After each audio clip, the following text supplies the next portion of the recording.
Wakil Gubernur DKI Jakarta Ahmad Riza Patria meminta kepada masyarakat untuk mengerem kegiatan belanja di pasar menjelang Hari Raya Idul Fitri. Tujuannya untuk mencegah terjadinya klaster atau penyebaran COVID-19 akibat banyaknya warga yang berkerumun. Dibukanya kembali Pasar Tanah Abang menjelang Hari Raya Lebaran dimanfaatkan warga untuk berbelanja kebutuhan Hari Raya. Namun kebijakan ini diduga tidak diiringi kontrol yang baik dari pihak pengelola. Pasar Tanah Abang pun dipadati pengunjung hingga timbul kerumunan.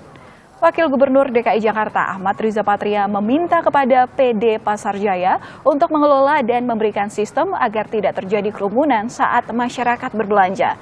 Wakil Gubernur juga meminta masyarakat untuk membatasi kegiatan belanja dengan mengatur jam belanja agar tidak terjadi penumpukan yang berlebihan.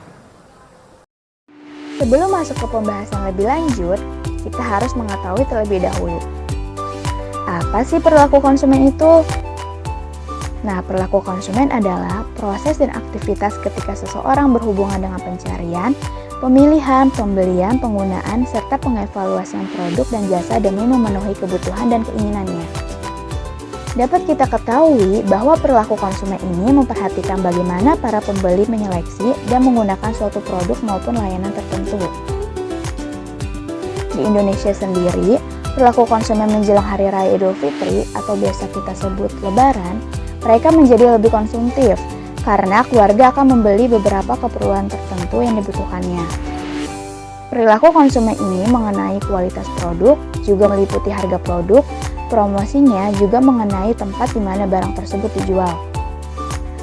Jika harga suatu produk tidak terlalu tinggi, maka konsumen tidak akan terlalu lama membutuhkan waktu untuk memikirkan dan melakukan aktivitas perilaku konsumen untuk membeli.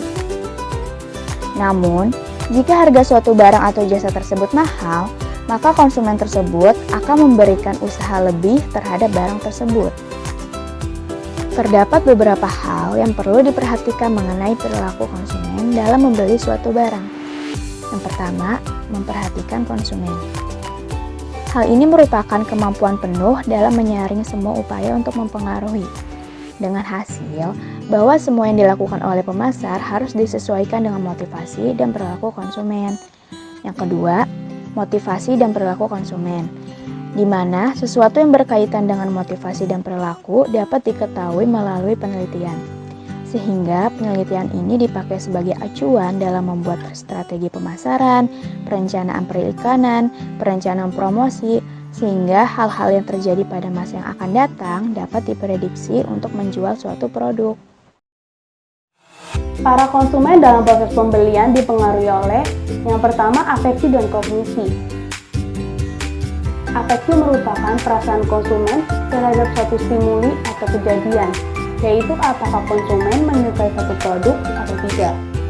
Kemudian ada kognisi berdasarkan pada pemikiran, keyakinan dan juga pengetahuan konsumen tentang suatu produk atau jasa, dengan mengevaluasi apa yang dipercayai konsumen dari suatu produk. Kedua adalah lingkungan konsumen. Rangsangan fisik dan sosial yang diciptakan oleh pemasar untuk menentukan strategi pemasaran yang dapat mempengaruhi konsumen dalam membeli produk. Lingkungan konsumen terbagi menjadi dua macam, yaitu lingkungan sosial dan juga lingkungan fisik. Lingkungan sosial adalah interaksi sosial yang terjadi antara konsumen dengan orang lain yang berada di sekelilingnya atau antara banyak orang. Berdasarkan kedekatannya dengan konsumen, lingkungan sosial konsumen terbagi menjadi dua, yaitu lingkungan mikro dan makro. Lingkungan mikro adalah lingkungan yang sangat dekat dengan konsumen yang dapat mempengaruhi perilaku, sikap, dan kognitif konsumen tertentu secara langsung. Contohnya seperti di sebuah keluarga.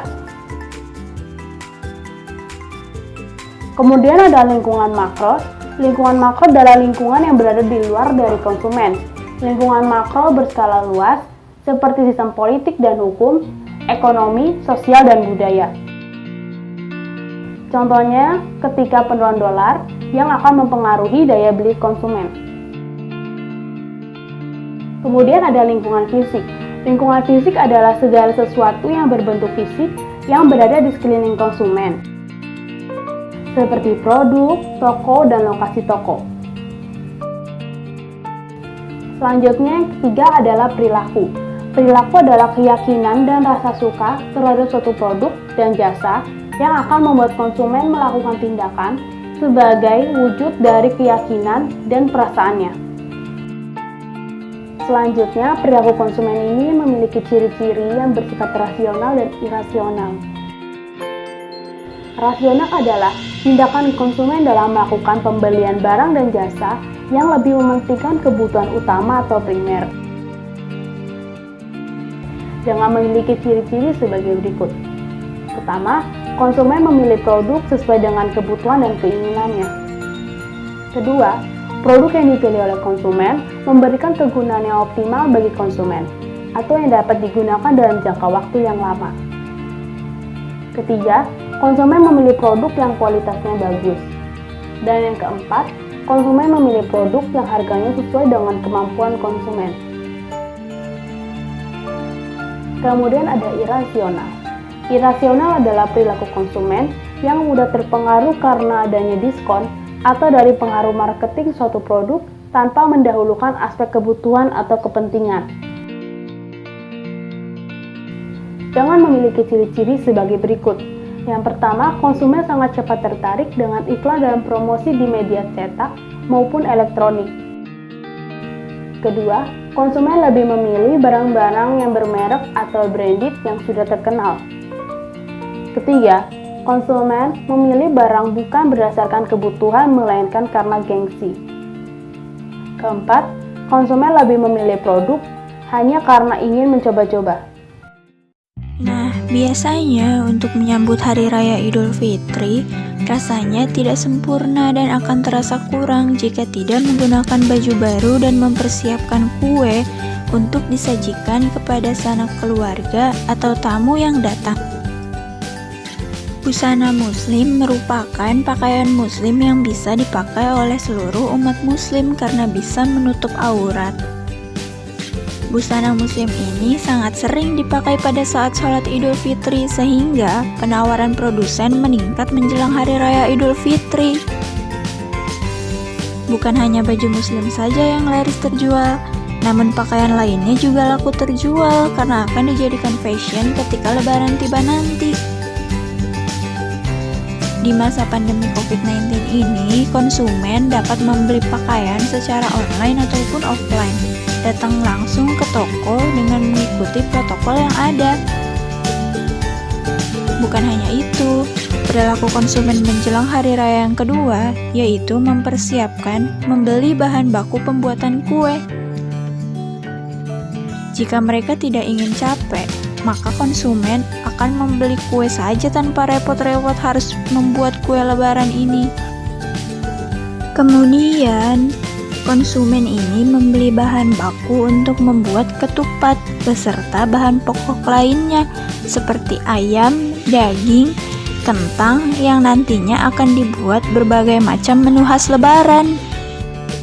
Lalu, perilaku konsumen yang ketiga yaitu membeli barang atau jasa ketika sedang promo di hari mendekati lebaran. Biasanya, platform online banyak menyediakan promo-promo yang menarik dengan harga yang lebih murah dibandingkan dengan membelinya secara langsung di toko. Ada beberapa sumber yang mempengaruhi pembentukan sikap konsumen. Yang pertama, pengalaman.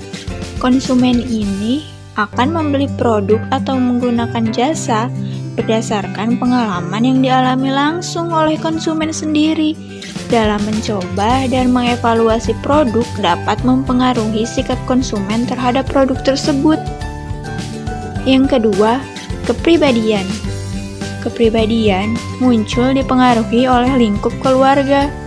Keluarga merupakan faktor terpenting dalam pembentukan kepribadian dan selanjutnya pembentukan sikap seseorang. Yang ketiga, informasi dari media massa. Konsumen dipengaruhi oleh media massa untuk membeli atau menggunakan suatu jasa tertentu, yang nantinya konsumen akan memutuskan melakukan pembelian. Pembahasan kasus. Seperti yang sudah kita ketahui bahwa akhir-akhir ini pasti kita sudah melihat atau mendengar berita tentang pasar Tanah Abang yang membludak. Ya benar, pasar Tanah Abang ini adalah pusat perbelanjaan yang dikunjungi oleh konsumen karena harganya yang terjangkau dan juga dapat dibeli pakaian skodi dengan harga yang murah. Para konsumen terkadang tergiur karena promosi-promosi yang dilakukan oleh pemasar yang menjadikan konsumen melakukan pembelian. Seperti contohnya, di Ramayana terpampang dengan jelas poster-poster yang bertuliskan beli 3, Rp100.000. Hal ini sangat mempengaruhi konsumen. Sebagai pembeli, pasti memikirkan bahwa dengan mengeluarkan uang Rp100.000 saja, bisa mendapatkan 3 baju kaos. Menjelang lebaran ini, memang perilaku konsumen dalam membeli barang seperti baju, sepatu, makanan, atau barang lainnya menjadi lebih konsumtif dan bersifat irasional. Konsumen membeli barang yang sebenarnya mereka tidak butuhkan. Namun, karena memang sudah menjadi tradisi untuk membeli baju baru dan juga promo yang menarik yang ditawarkan, akhirnya konsumen melakukan pembelian barang-barang tersebut. Hal ini juga dipengaruhi oleh lingkungan konsumen, yaitu lingkungan sosial dan lingkungan fisik. Pada lingkungan sosial, mungkin konsumen terpengaruh oleh keluarga atau tetangga yang sudah terlebih dahulu membeli baju baru, sehingga membuat konsumen itu sendiri tertarik untuk membeli baju baru juga. Sedangkan pada lingkungan fisik, konsumen biasanya tertarik karena melihat produk tersebut bagus dan harganya juga sesuai, apalagi jika ditambah dengan adanya diskon. Di sini, diperlukannya pemasar untuk mengenali perilaku konsumen agar produk atau jasa dapat laris dibeli oleh konsumen. Berikut ini adalah cara yang dapat digunakan pemasar untuk mengenali perilaku konsumen. Pertama, membaca buku. Kedua, menggunakan internet. Ketiga, interaksi langsung ke konsumen. Dan keempat, memperkenalkan diri dan komunikasi.